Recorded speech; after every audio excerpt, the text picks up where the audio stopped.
20 साल अफ़गान जंग और तामीर नौ पर अमरीकी निज़ाम ने सवालात खड़े किए हैं और अमरीका के ख़ुसूसी इंस्पेक्टर जनरल ने ये रिपोर्ट जो हतमी जारी की है उसने ये वाज़ेह किया है कि अफ़गानिस्तान में न सिर्फ जंग हारी गई बल्कि रियासती ढांचा भी कमज़ोर बुनियादों पर खड़ा किया गया। अच्छा, रिपोर्ट ये कह रही है कि तालिबान से मुज़ाकरात में अफ़गान हुकूमत को मुसलसल नज़रअंदाज किया गया, जिससे रियासती रिट और इदारा जाती एतमाद बुरी तरह से मुतासर हुआ।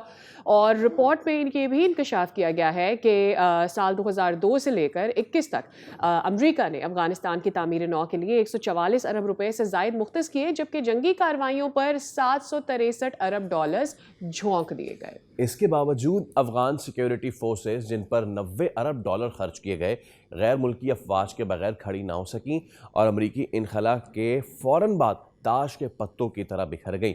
हज़ारों गोश्त मुलाजमीन, करप्शन, नाकाम इंसदाद मनशियात प्रोग्राम और अरबों डॉलर्स के स्टेबलाइजेशन मंसूबे वो हक़ाइक़ हैं जो इस रिपोर्ट में सामने आए। अब इस सब पे और ज़ाहिर सी बात है जब ये सारी चीज़ें हो रही हैं और पीठ पीछे आप दुनिया के सेवियर बने हुए हैं एक तरफ और दूसरी तरफ आपने दुनिया की जो मिनरल्स हैं और ऑयल है उस पर नज़र रखी हुई है। सो किस तरीके से और इस सारे मामले में पाकिस्तान जो है वो किस तरीके से आगे बढ़े, बिकॉज पाकिस्तान अमेरिका के ताल्लुकात में इस वक्त टाइट रोप पे है जो कि बड़े अरसे बाद बेहतर हुए हैं। ब्रिगेडियर रिटायर्ड मसूद खान हमारे साथ मौजूद है। अस्सलाम वालेकुम ब्रिगेडियर साहब, बहुत शुक्रिया आपके वक्त के लिए।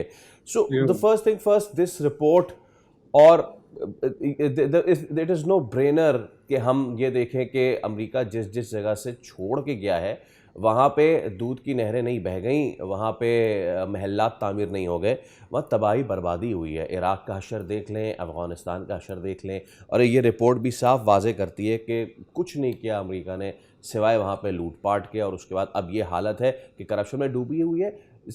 ये इसलिए भी सवाल ज़रूरी है कि इससे हम जुड़े हुए हैं और वहाँ जितनी भी ख़राबी हुई है वो सारी ख़राबी यहाँ हमें डिस्टर्ब करती रही है। जी हाँ, बिल्कुल ऐसा ही है। और देखें कि ये वॉच डॉग बना था 2008 में और कांग्रेस के ऑर्डर्स पे बना था और बेसिकली उन्हें मॉनिटर करना था, ओवरसी करना था जो फंड्स आ रहे हैं फॉर एड और रिकंस्ट्रक्शन ऑफ अफगानिस्तान। लेकिन जो अब ये रिपोर्ट है, this is the final report और इसको फॉरेंसिक ऑडिट कहा जा रहा है। This is the last report क्योंकि इसके बाद ये इदारा जो है 31 जनवरी को क्लोज हो रहा है। सो देयर फॉर एक कंप्रिहेंसिव इन्होंने एक रिपोर्ट इस पे पब्लिश की है। और सो द क्रक्स इज कि it was a massive financial failure है। उन्होंने कहा वेस्ट था जो अमेरिका ने यहाँ पे पैसा इन्वेस्ट किया। इनके बकौल 144 बिलियन डॉलर्स का जो टोटल पैसा लगा उसमें से कहते हैं 29 बिलियन डॉलर्स जो था वो करप्शन की नजर हुआ, वेस्ट हुआ, अब्यूज हुआ और उसके बाद वॉर लॉर्ड्स में और दूसरे लोगों में आपस में ये तकसीम हुआ 90 पर। और इसके बाद वो कहते हैं 60% जो इसका पैसा था वो गया towards the rising of the so called Afghan national army. और आपको पता है वो दैट कोलैप्स जब तालिबान आए। सो 60% मीन्स 90 बिलियन डॉलर्स तो वहां पे गए। और इसके बाद वो कहते हैं कि ह्यूमन टॉल जो था इसमें कैजुअलिटीज एक तरफ थी, कोई 2,500 के करीब अमेरिकन सोल्जर्स मारे गए, 20,000 प्लस जख्मी हुए, थाउजेंड्स और लाखों में अफगान नेशनल्स भी इसमें मारे गए।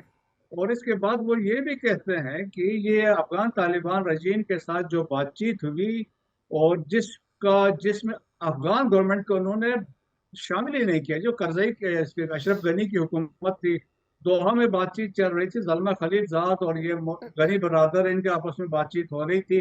Afghan government was not part of this बातचीत से कोई, they were not part of it. So वो कहते हैं जो वो चाहते थे स्टेबिलिटी अफगानिस्तान में आए वो नहीं ला सके, जो डेमोक्रेसी का कंसेप्ट था वो ये लेके नहीं आ सके। So it was a total failure and waste. और फिर राइट। सेकेंडली ये भी उनकी ऑब्जर्वेशन है कि अफगान तालिबान रजीम को अब अमेरिका ने 3.83 बिलियन डॉलर्स के फंड्स भी दिए हैं।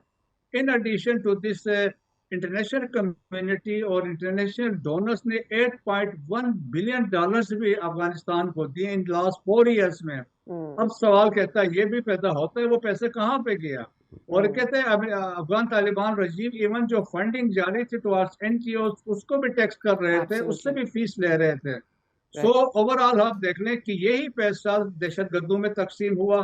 नूर Wali Masood was being paid $32,000 per month. सो पैसा यहाँ से जा रहा था। हम्म, दहशतगर्द ग्रुप जो थे, फितनल फारिश थे, फितनल हिंदुस्तान था और दूसरे थे अलकायदा वगैरह, फंडिंग यही पैसा उधर डाइवर्ट हो रहा था। सही। सो इट इज, उन्होंने जो कंक्लूड किया, it was a total failure. Right. और मसूद साहब, this also brings me to my next question. इससे पहले जो भी कुछ अफगानिस्तान में हुआ और अफगानिस्तान से हमारे ताल्लुकात ख़राब हुए, इंडिया के साथ उनके रवाबित बेहतर हो गए। ये वही इंडिया है जिसको एक दफ़ा जो कि गुड बुक्स में रहा है, अमेरिका की, आज वो उनकी गुड बुक्स में नहीं है, बिकॉज वो चाइना को उस तरह से नहीं फ़ायदे दे पाए जैसे वो एक्सपेक्ट कर रहे थे। आज हम अच्छे रिलेशंस एंजॉय कर रहे हैं यूएसए के साथ, बट पाकिस्तान को अपनी जो बैटल्स हैं उनको केयरफुली पिक करना होगा, क्योंकि इस रीजन में हम अपने खिलाफ और मुल्कों को नहीं चाहते हैं। जी हाँ, बिल्कुल। देखें कि इसमें तो बहुत क्लैरिटी है और उसमें तो कोई शक नहीं है कि रीजन के अंदर चले हमारी एक जो जियो स्ट्रेटेजिक प्रोफाइल बिल्ड हो चुकी है, एक हमारी इंपॉर्टेंस बढ़ गई, एक इंटरनेशनल प्लेयर भी है, अमेरिका के साथ अच्छे ताल्लुकात हैं, लेकिन स्टिल रीजन के अंदर से आप देखें कि इंडिया की हर वो मुमकिन कोशिश है आपको डिस्टेबलाइज करे। अब अफगानिस्तान में दोबारा वो वहाँ पे पहुंचे हुए हैं और वहाँ से वहाँ अफगानिस्तान को साइल को यूज कर रहे हैं, प्रॉक्सीज को यूज कर रहे हैं, वो कर रहे हैं। सो पाकिस्तान के पास भी क्लैरिटी है कि हमने क्या करना है और हमारे लिए क्या थ्रेट है और कहाँ से आ रहा है। हम्म। सो मेरे ख्याल में बड़े वाज़ेह तौर पे इनको एक मैसेज जा चुका है अफगान तालिबान रजीम को, और देखते हैं कि आने वाला वक्त वो इसमें क्या कहकर। हम्म। अच्छा, yeah sure sure, take your time.